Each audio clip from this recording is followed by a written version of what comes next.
Bună ziua, stimați telespectatori DCNewsTV, stimați cititori DCNews. Astăzi, 1 martie, pentru toți telespectatorii și cititorii noștri, nu doar pentru doamne și domnișoare, ci și pentru domni, în vizită la redacția noastră, ambasadorul extraordinar și plenipotențial al Armeniei la București, excelența sa, Sergey Minasyan. Welcome in our headquarters, Your Excellency. Bună dimineața! Bună dimineața! Foarte bine, foarte bine. Vorbiți un pic românește? Puțin. Puțin, good. Cât să citiți DCNews fără niciun fel de problemă? It was a bit difficult after that, yeah. Good. You still can read in Romanian DCNews, especially because we have a translation system in English and French of the most important news. You can even hear them. I'm hearing, I'm watching, so the news for me is one of the important sources of information both on domestic and foreign policy issues inside and around Romania. So that's why I really very appreciate also of this opportunity to be with you and sharing our thoughts, our position on our bilateral multilateral policy. Super. Thank you so much. Your Excellency, why is March 1st an important date for your country, and not only for your country, also for Romania in the bilateral positions? Because from the foreign policy perspective, this day it symbolizes the important celebration in our European policy, because on the 1st of March we are celebrating the first year of entering into force document agreement between Armenia and European Union, comprehensive and enhanced partnership agreement that was signed at the end of 2017 and enters in force last year.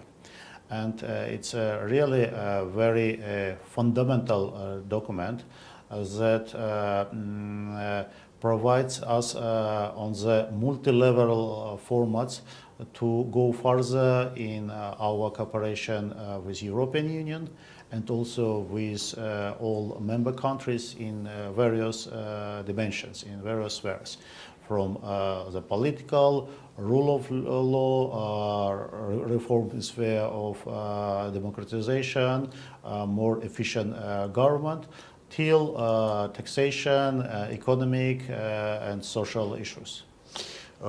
Also, I understand Romania was the first country from the United Europe which recognized many years ago the formation of Armenia. Armenia used to be a former Soviet republic at a certain moment. Before, Armenia has a very long history. Your country has a very long history. Did it help at the moment? Sure, of course. Last year, even in this COVID situation and with all this constraint, together with our Romanian friends and colleagues, we celebrated 30 years of establishment of diplomatic relation between the Republic of Armenia and Romania. And as you mentioned, indeed, Romania was the first UN member country that recognized and established diplomatic relations with our new independent country on December 1991. And of course, it was a historical issue. It was a historical moment in our bilateral relations. Though, as you mentioned, our ties and the presence of our community here, at least maybe for 100 years, if not millennia. But the current stage of our political relation started since December 1991. And of course, for us, relation with Romania, it has, of course, very important and impressive bilateral element, but also it's a relation with a country which is some kind of a gate for Armenian to the European political, economic, cultural values, system of values on the European continent. So this is really very important stage for us.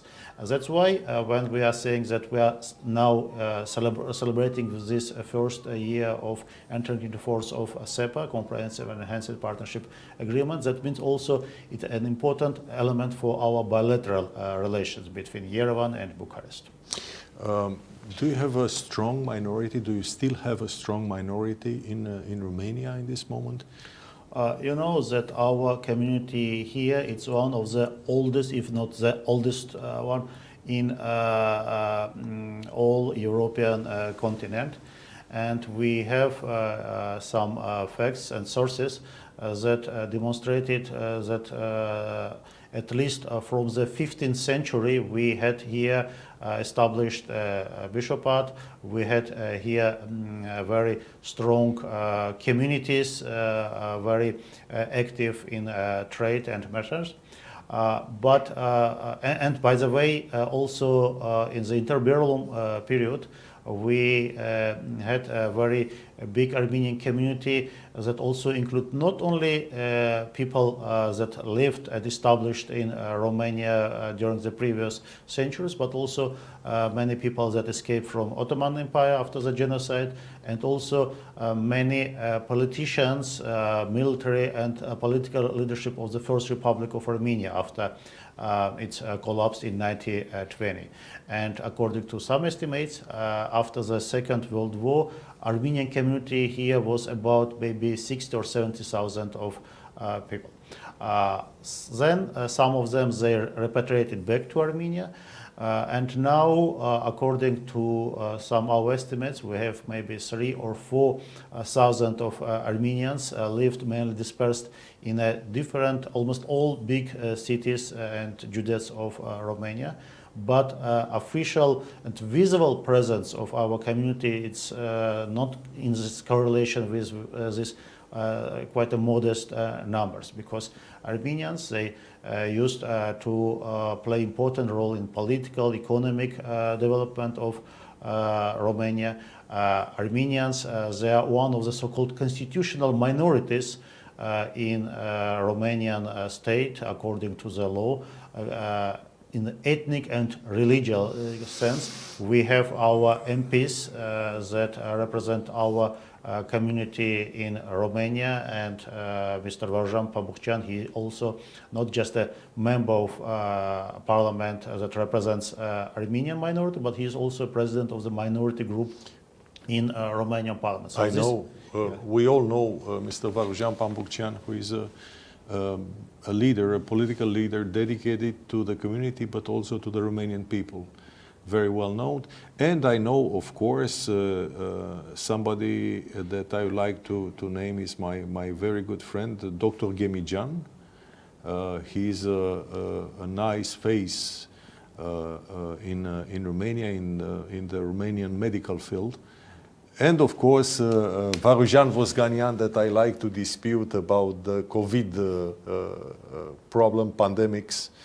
But of course, many Armenians, they are, even in our days, important faces, important personalities in all different fields of our country. Definitely. Do they feel safe in Romania, this minority? I would say that with very strong confidence that maybe in Romania our community, our minority feels and enjoys rights that not in many other countries in the world it could be compared.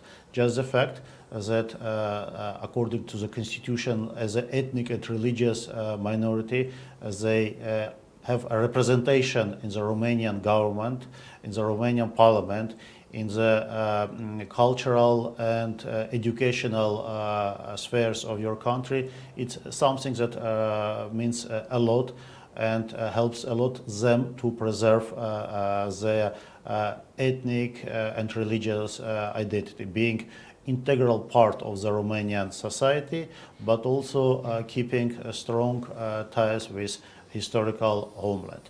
Moreover, if I may to continue, we also see that the community it plays also important role in keeping and supporting ties and supporting in a difficult period also our other communities, including, for example, I'm very happy that our community in Romania it's involved a lot in providing different types of support and aid to refugees from Ukraine, Armenian origin, citizens of Armenia, but also their friends, their colleagues, their neighbors on the another part of the border. So it also demonstrates that the structures of Union of Armenia and of Romania, that the president, as you mentioned, the famous politician and vice president of the Union of Writers of Romania, Varujan Voskanyan, it has its organizational structure which helps not only Armenians in Romania, but also sometimes Armenians all from other European countries in different issues when we need their support. In this conflict which split the world between Russia and Ukraine, I understand you have a strong community of Armenian in both countries. Yes, it's unfortunately this conflict it affects again our compatriots living first of all inside Ukraine. We have hundreds of thousands of Armenians, citizens of Ukraine Armenian origin. We have thousands and thousands citizens of Armenia based and lived in Ukraine. We have also maybe 1.5 million Armenians living in Russian Federation, in other post-Soviet. 1.5 million in yeah, Russian Federation. we have different figure, but about such a number of Armenians living in Russian Federation, and from maybe 400,000 to 500,000 of Armenians living in Ukraine. Of course, in this global geopolitical processes, they are all of them they are affected by this conflict, and of course it creates real problems for their families, and it's impossible just to avoid of such a problems in this global dynamics. That means that a part of the people who try to run away war in Ukraine, we suppose that they are also ethnic Armenians. Some of them who are trying to escape through Romania. Yes, and also I would like to use this moment and to say thank to our colleagues and partners from Ministry of Foreign Affairs of Romania, from Border Police, from other state agencies that really helped us together with our community members on the northern part of Romania to help people to pass the border between Ukraine and Romania and provide asylum on the territory of Romania.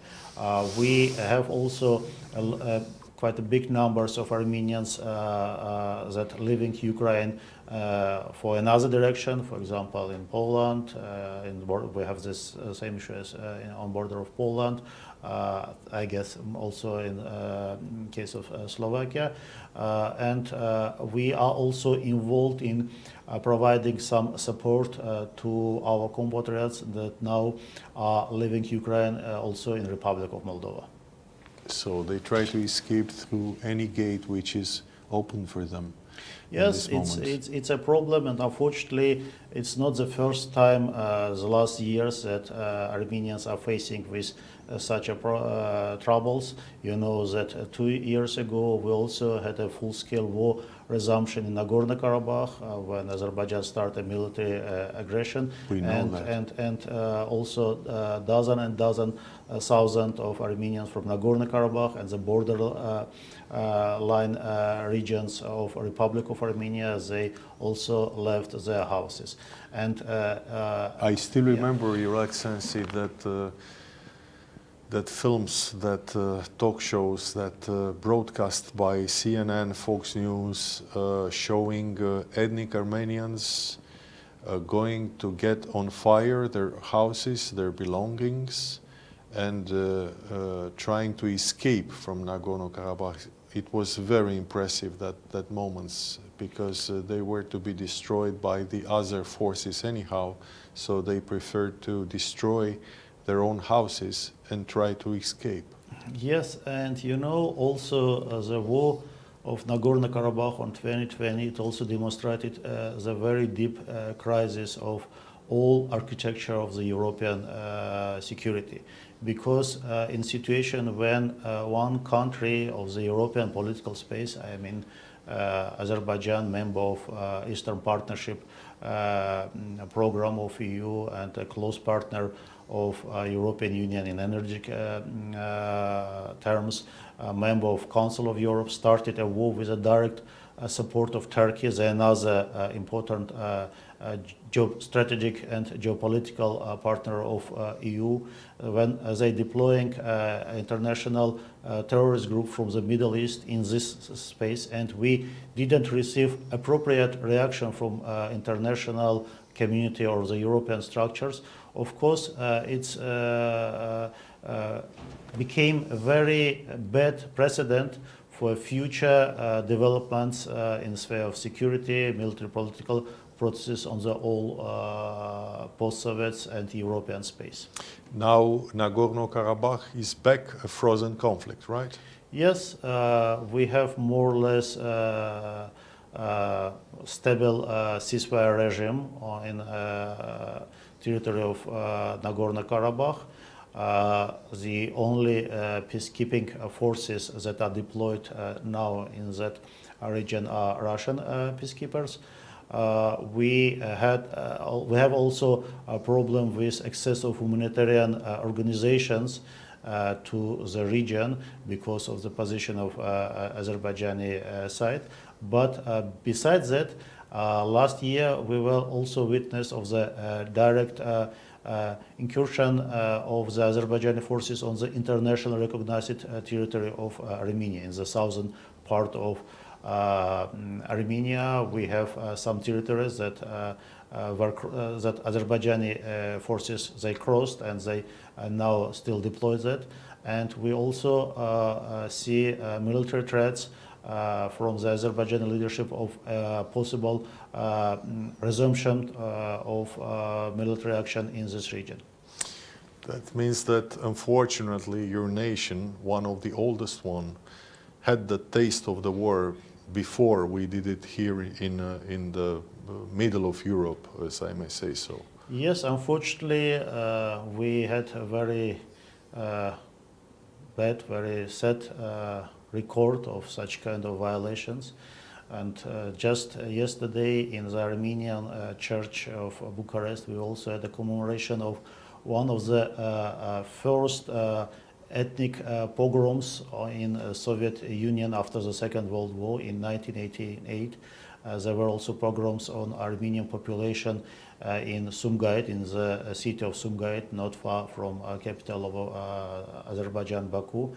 And after this pogrom, also the current stage of Nagorno-Karabakh conflict started at the end of the Soviet era, when pogroms in this Armenian, in some of Armenian populated cities in Soviet Azerbaijan, they started a new dark age in the history of our country, in the history of Armenians living in the South Caucasus, and started one of the bloodiest and complex wars and conflicts that we are witness in the case of Nagorno-Karabakh. You had war, then you had the pandemics. Is the Armenian economics going to recover? How are you doing from the economical point of view?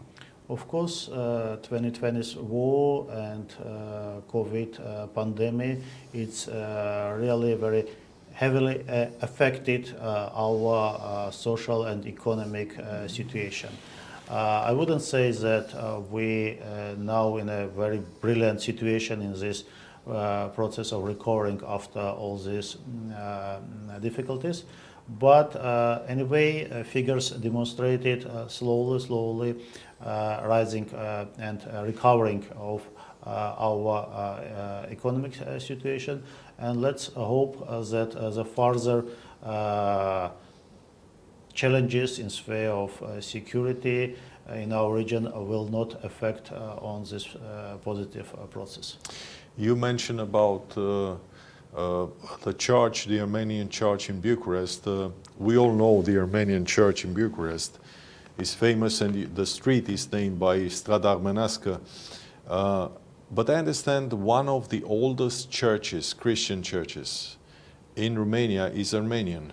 Yes, we have a couple of Armenian churches on the northern part of Romania in Botoșani and Suceava regions, and Hachkatar Monastery that was built at the beginning of 16th century.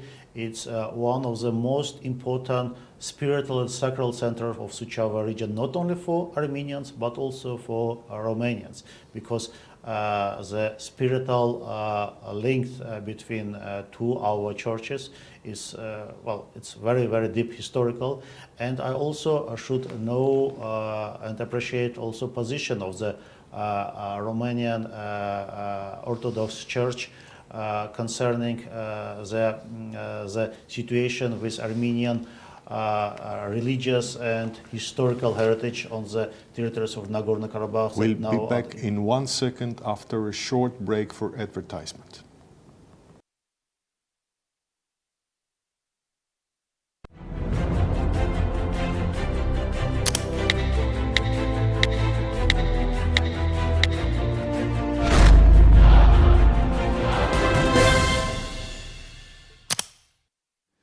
Your Excellency, important thing you mentioned about these churches, Orthodox Church, as a matter of fact. Do we have connections between the Romanian Orthodox Church and the Armenian Orthodox Church? Of course, we not only have a very strong connection. As I mentioned, Armenian Orthodox Church, our bishopric here of Armenian Apostolic Church, it's recognized as one of the oldest religious confessions here in Romania, according to the rules and according to constitution. You mentioned about the address of Armenian Church in Bucharest, Strada Armenească, but I should also add that we have almost maybe 15 or 20 cities and towns in Romania with Strada Armenească, with Armenian streets. And because you have a yes, big community. Yes, and on all these streets we also had and have Armenian churches. Moreover, in Transylvania we have also not so big but also with deep historical roots Armenian Catholic community. And in Gerla and Dumbrăveni in Transylvania, we have two biggest Armenian Catholic church in the world. So that's why our relation in spiritual sphere with Romanians, with other peoples and nations that are living in your country, in this religious spiritual sphere, it's really linked in multi-domain spheres. And we are very proud.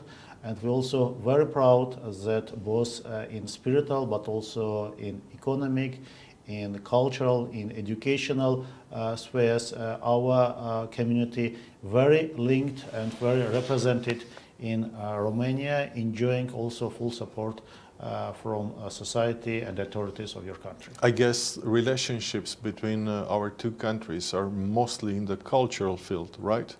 And this thing with the minorities, because none of the two countries, they don't have enough, an economy strong enough to break the economical trade changes. I would say that this cultural, historical, spiritual relation, it's just very solid basis for our relation in other spheres. And as an ambassador, of course, I paid special attention to our bilateral political and economic relations.